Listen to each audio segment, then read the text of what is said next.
چته چی شده؟ یه جوری ازا گرفتی انگار دارم میرم سفر قندهار. حسینا اگه تو بری دیگه کی مواظب منه؟ های بالاخره که من برمیگردم شانو، واسه همیشه که نمیرم. حالا چرا انقدر خوشحالی؟ دارم با خانوم با یه ماشین گنده میرم روستا. کلیم پول دارم و همه روستا دربارم صحبت میکنن. تو هم فقط درگیر حرفای توی روستایی. میدونم خیلی خوشحالی که میری روستا و مادرتو میبینی. آره واسه اونم خوشحالم. تو به کارا برس، منم میرم ساکم و ببندم. باید همراه خانوم برم. الان است که دیگه خانوم صدام بکنه.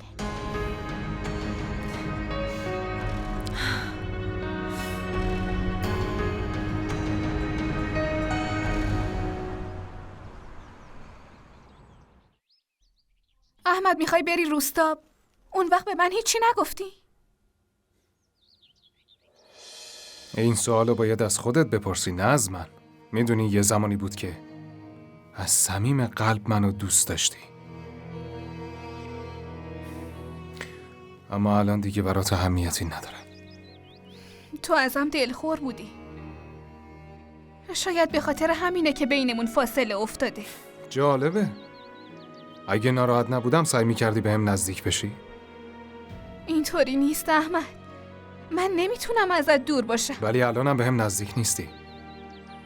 مهم نیست. تو با هم میای دیگه، درسته؟ آخه من چطوری بیام؟ درس و مشق بلال مونده. ایرادی نداره.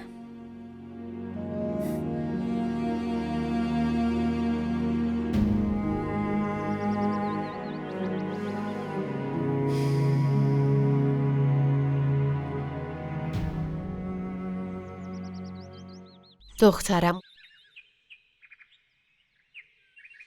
مراقب خونه باش. باشه؟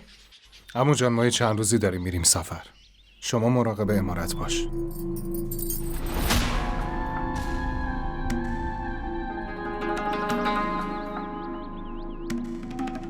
سفر بی خطر. آقا احمد همه چی رو برداشتم. شما چیزی جا نذاشتید؟ نه من همه چی رو برداشتم. اگه آماده ای سوار شو بریم.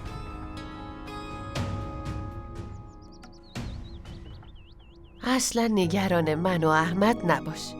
حواست باشه، خونه رو به تو سپردم. باشه؟ خداحافظ.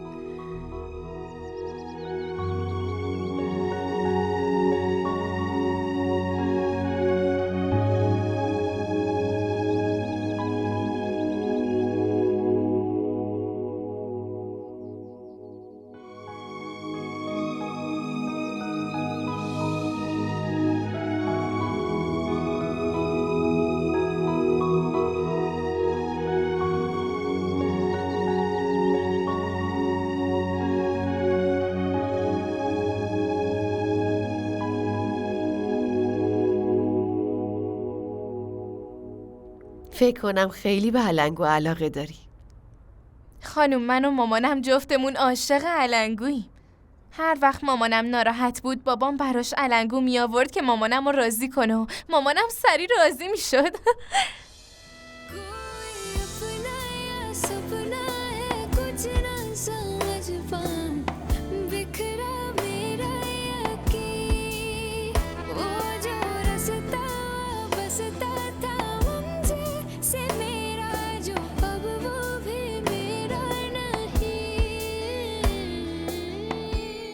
مامان یه کار رو به تو سپرد، نتونستی درست از پسش بر بیاری. باورم نمیشه. یه زمانی تو منو از صمیم قلبت دوست داشتی معصومه، اما الان دیگه برای تو اهمیتی ندارم.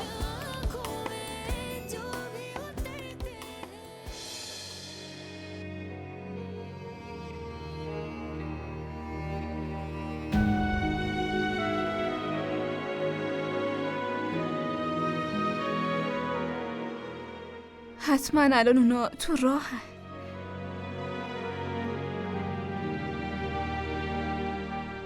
اگه روزی حس کردی که خوشبختیت داره از بین میره بهم زنگ بزن. من همیشه کنارتم.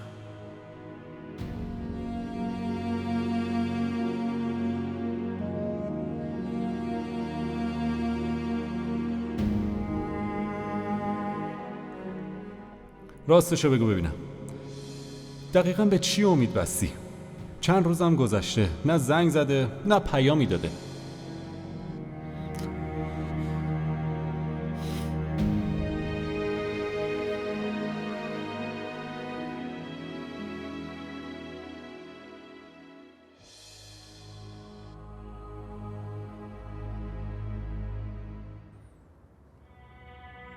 یک ساعت و نیمه که از خونه زدیم بیرون، یه زنگ نزده حال منو بپرسه. خیلی وقت تو راهیم. میگم خانم گرسنه نیستی؟ آقا شما باید گرسنه باشین. خیلی وقته که چیزی نخوردین. من که خیلی ضعف کردم. آره. تو خوب بلدی ازمون پذیرایی کنی. ممنونم. آقا شما هم باید یه چیزی بخورین. گرسنه نیستین؟ خانم شما یه چیزی بهشون بگین، چیزی نمیخورن. نه نمیخوره. تو بخور. حتما گرسنه‌ای. باشه. من تا از اتاق شما میام تو آشپزخونه سری گشنم میشه. بخور دخترم، بخور، ضعف نکنی.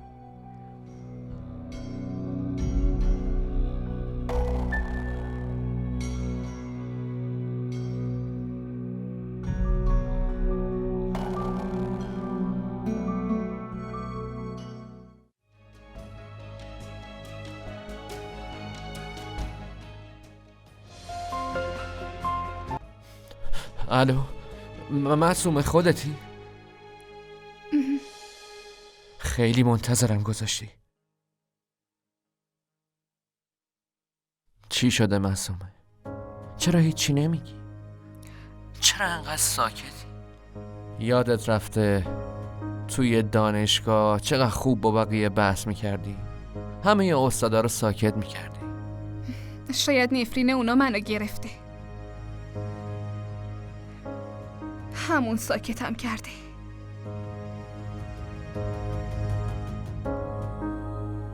چی شده معصومه؟ نکنه با احمد دعوات شده؟ نه، چیزی نیست. فقط یه وقتایی میره تو خودش. دوست نداره با کسی حرف بزنه. شاید فقط دوره‌ای باشه. واسه اینه که ساکت شدم. ببین من دوستتم. اگه بخوای میتونی با من در میون بذاریش. اتفاقی نیفتاده که بگم. فقط میخواستم بهت زنگ بزنم، همین. وقتی قلبی داره ناخودآگاه برای کسی میتپه، حتما یه گوشه ای از ذهنش هست. مگه نه معصومه؟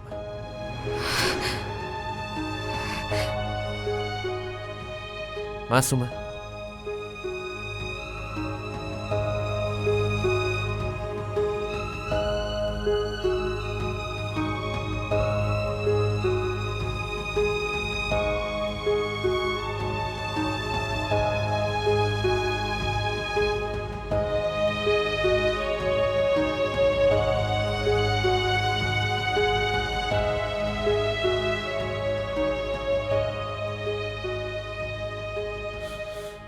کاش میتونستم حرف دلمو بهش بگم. کاش میشد بهت بگم فکر کردن به توئه که منو سر پا نگه داشته.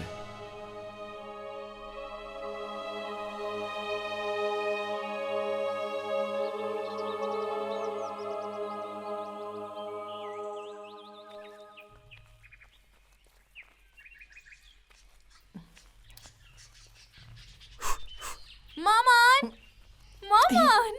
وای حسینا، تو دیگه از کجا پیدا شد؟ ببیننت میکشنتا. نه ترس، من عادت دارم.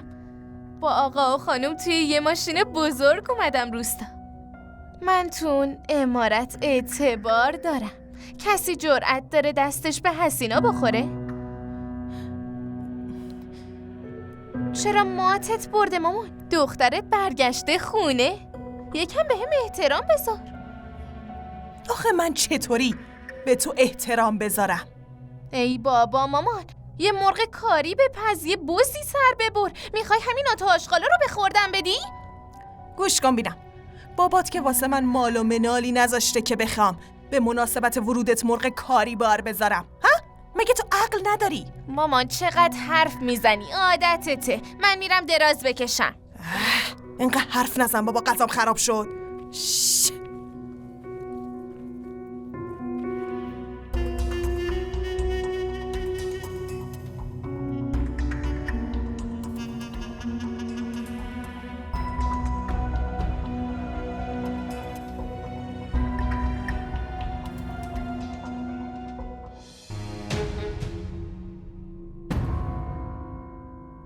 شما نگران این مدارک بودی، درسته آقا؟ باید با دقت بیشتری مراقبشون باشی.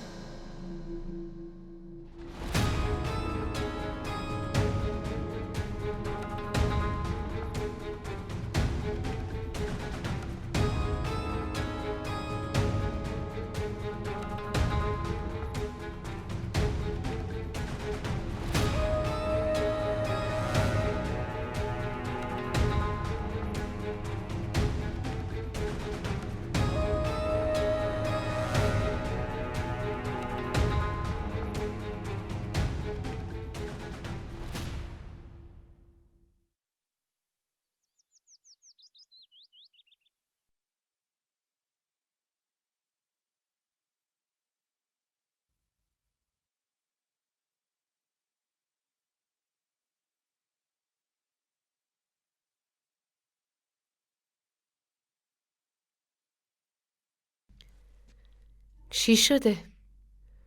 اتفاقی افتاده که انقدر پریشون و نگرانی؟ نه مامان، یکم فکرم درگیر کارهای شرکت بود. داشتم به اون فکر میکردم. قبلا که انقدر نگران کارهای شرکت نبودی. حرف دلتو بزن. تا همین چند وقت پیش توی خونه آرامش داشتم، ولی حالا حس میکنم کنترل همه چی مثل شن داره از بین انگشتام خارج میشه. یکم به اون شنا امید اضافه کن، درست میشه. همه چیز درست میشه.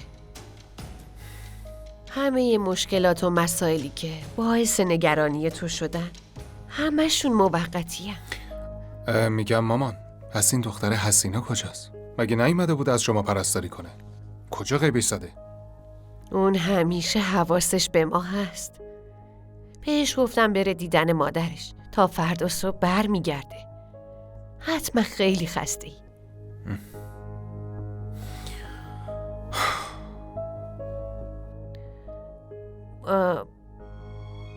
برو استراحت کن، فردا خیلی کار داریم.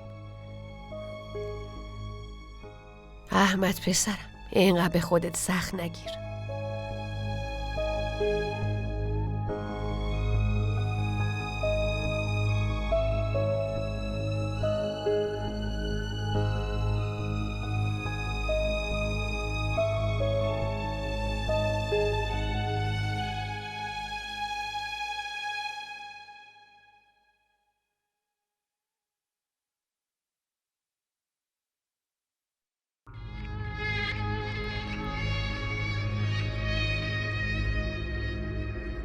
کجا داری میری؟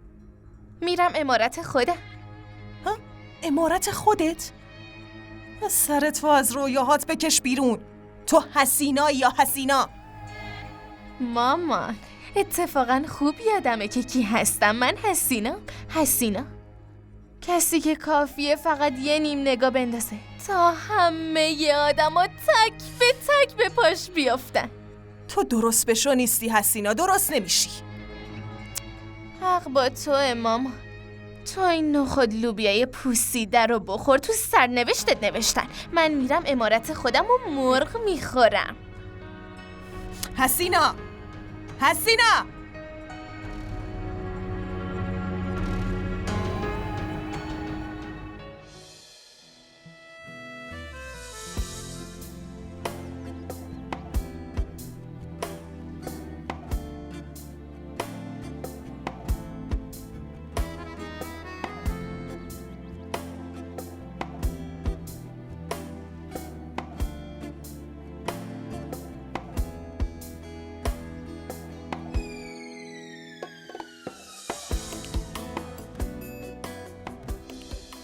ای وای حسینا، ببین چقدر فرق کردی، خیلی خوشگل شدی. همه چی خوبه؟ حسینا از بدو تولدش خوشگل بوده. چشمای خیلی خوشگلی داشتم و هنوزم دارم. خوشگلی رو نمیدونم، ولی از یه چی مطمئنم. اون چیه؟ که از بدو تولد خیال پردازی میکردی. عین یه بچه 5 ساله. خیال پردازی نمی کنم. اگه باور نمی کنی برو از هر کی دلت میخواد بپرس. توی شهر بدون اجازه من حتی آبم نمیخورن. همه واسه کارا ازم اجازه میگیرن. همه از کارم تعریف میکنن. خوشگلیمم که زبان زده. خیلی داری میخندی یا؟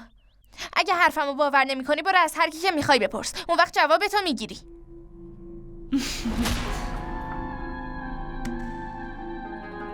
خیلی بیش از حد داری میخندی یا؟ راستی نامزدت چی شد؟ بعد از حرفایی که تو زدی قرار بود بمونه پیشم؟ به خدا قسم باور کن من عمدی به خاله چیزی نگفتم. فقط از دهنم پرید که زودتر عروسی کنی. چی به سر اون یارو اومد؟ چی به سر یارو اومد؟ عشق واقعیشو پیدا کرده. اون احمق همین تابستون پیش با همون دختره ازدواج کرد. حالا قصه نخور، تو که خوشگلی. 1000 تا خواستگار داری، برات سر و دست میشکنن.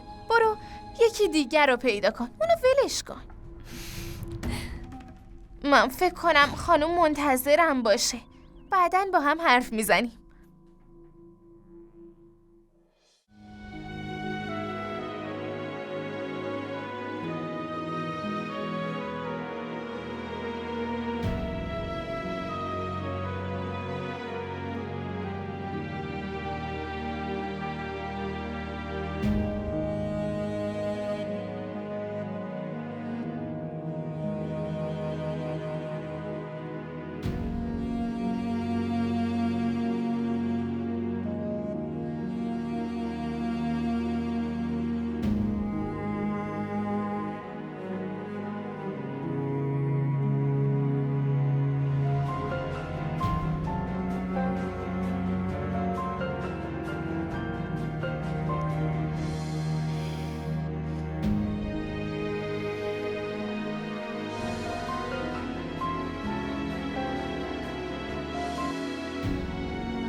حتما خوابه.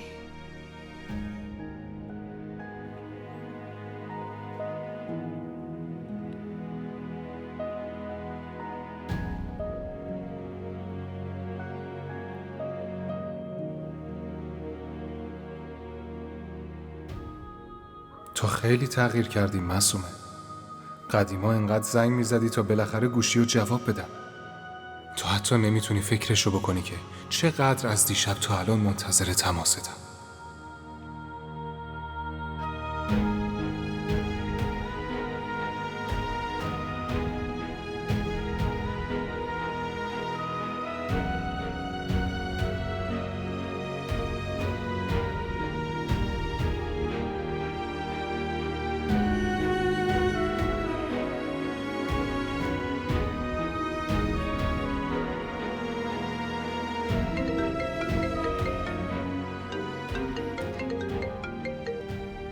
الو، بیدار بودی؟ فکر میکردم خوابیدی. این روزا کم زیاد خیال پردازی نمی کنی؟ فکر کردم داری استراحت میکنی، واسه همین زیاد زنگ نزدم. خیلی درگیر فکرهای خودت شدی. همینا باعث شده که از هم دیگه دور بشیم.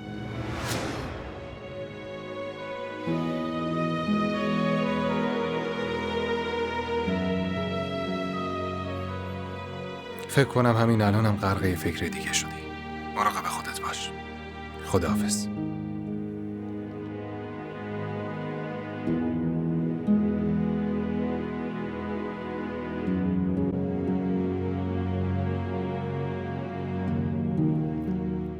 خیلی حرفا دارم که دلم میخواد بهت بزنم احمد، ولی نمیتونم، چون نمیخوام بیشتر از این فاصله بینمون بیفته. نمیخوام.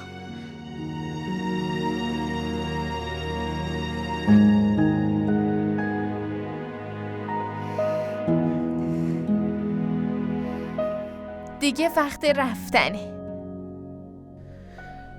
حسینا، تو که قرار بود فردا بیای. آره، قرار بود فردا بیام، ولی نمیخواستم یه روز دور از شما بمونم. واسه همینم الان اومدم. ضمناً باید به کاراتون رسیدگی کنم، داروهاتون و غذاهاتون. اومدم که همه چی رو سر و سامون بدم. خانم، شما نگران هیچی نباشید. زود کارای اینجا رو هم جمع میکنم. همه اینجا رو تمیز میکنم. تو داری اینجا چی کار میکنی؟ باید کمودا هم تمیز بشه. برو سراغ کمودا.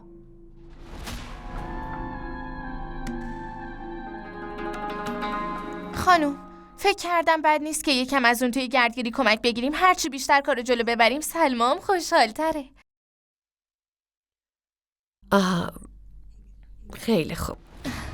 خب پس شما داروتون رو بخورین، من به خدمتکارا بگم کجا رو تمیز کنه. باشه.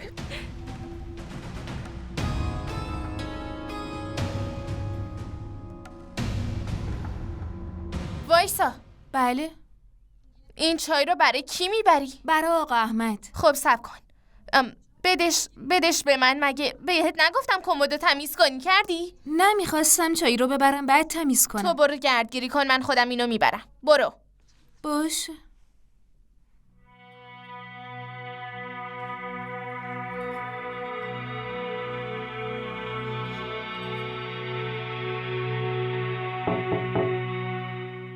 بله.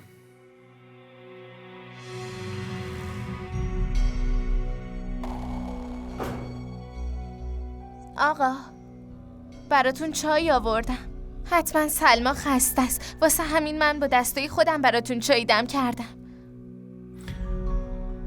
میل ندارم. برش گردم. باشه، چشم برش میگردونم. خیلی چای خوبی بود. یه لحظه وایسا. بذارم اینجا بمونه، بعداً میخورم.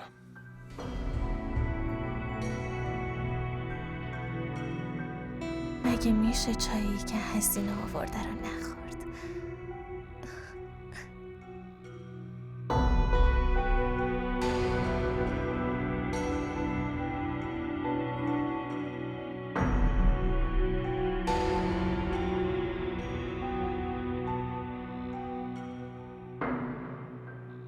مامانم میگه اگه چای دهنی کسی رو بخوری بهش علاقه‌مند میشی.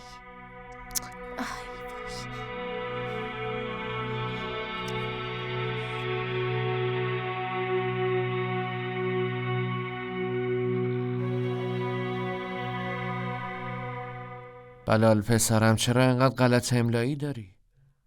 همشونو برات درست کردم، ازشون تمرین کن چون فردا امتحان دیکته داری. باشه؟ برو. آفرین پسر خوب.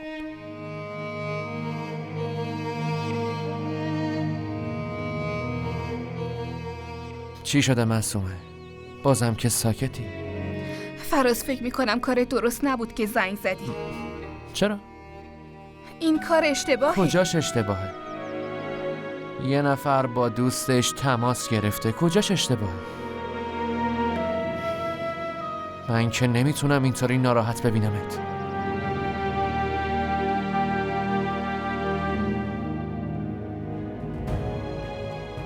تو از غم من خبر داری، ولی احمد هیچی نمیدونه. معصومه، زندگی سراسر امتحانه. باید تنهایی از پس امتحانا بر بیام.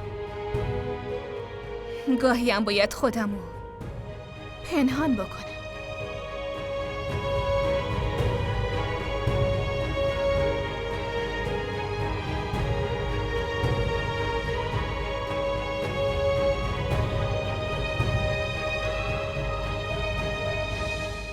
مامان، من دیگه باید برم شرکت. باشه پسرم، فردا میری دیگه. عروسی امروز عصره. شما هستین دیگه مامان. حضور شما کافیه. ببین پسرم، حضور جفتمون لازمه، ولی میدونم از وقتی اومدی اینجا چت شده.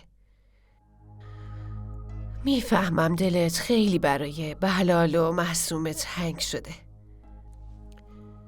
معصومه که زنگ زد شاید نرسیدی اونجور که باید صحبت کنی.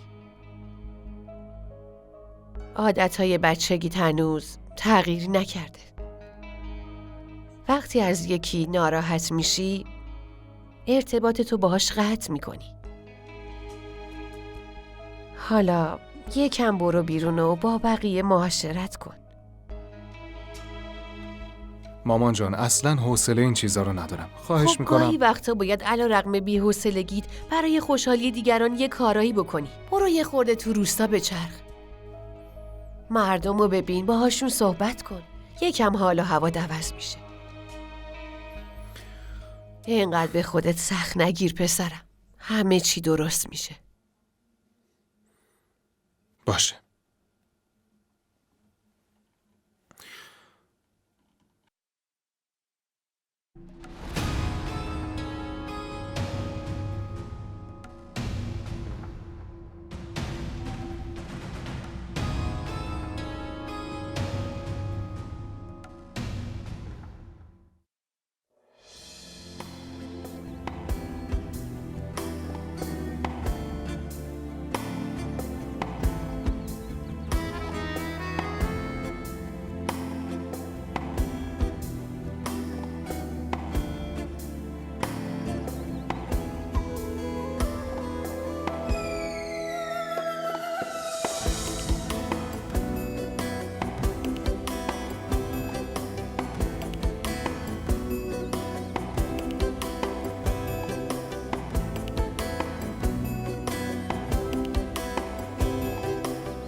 آقا هوا خیلی خوبه نه؟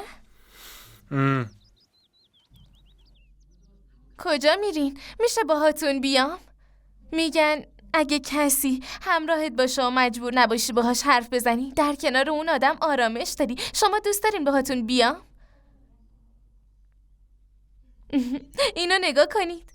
بچه بزده خیلی بانمکه. میدونین وقتی یکی از زاویه دیده یه بچه به دنیا نگاه میکنه دنیا خیلی جای قشنگی میشه. من عاشق همه این گلا، گیاها، رودخونه و بچه بزام عاشقشونم. اون رودخونه رو دیدی؟ چقدر بچه بودیم توش بازی میکردیم. خیلی خوش میگذشت. بیایید ببرمتون رودخونه رو ببینین. بریم؟ آقا بیایید بریم دیگه، خوش میگذره. یه دقیقه برو پیش مامانت. خب بفرمایید. من و دوستای همسن و سالم کنار اون رودخونه بازی میکردیم.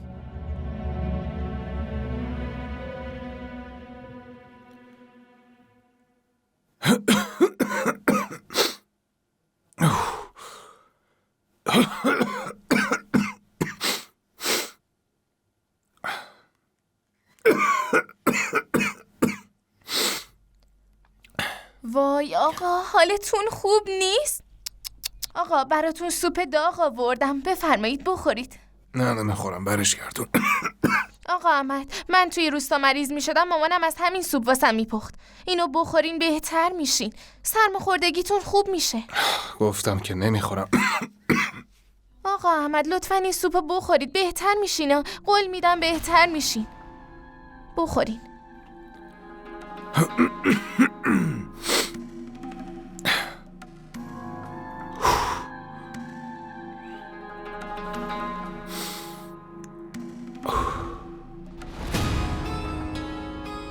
بهتون که گفتم آقا احمد، گفتم بهتر میشین.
احمد چرا اینطوری میکنی؟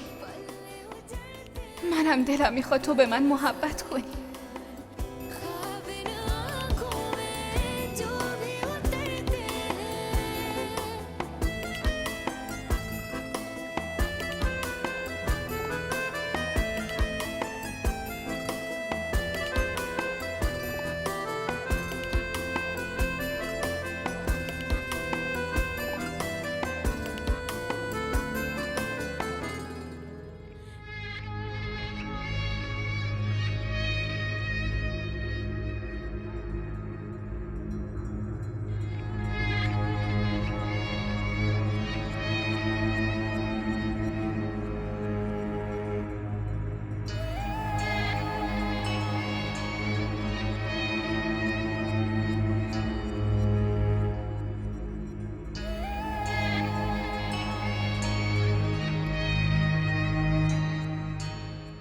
معصومه خانم زنگ زده.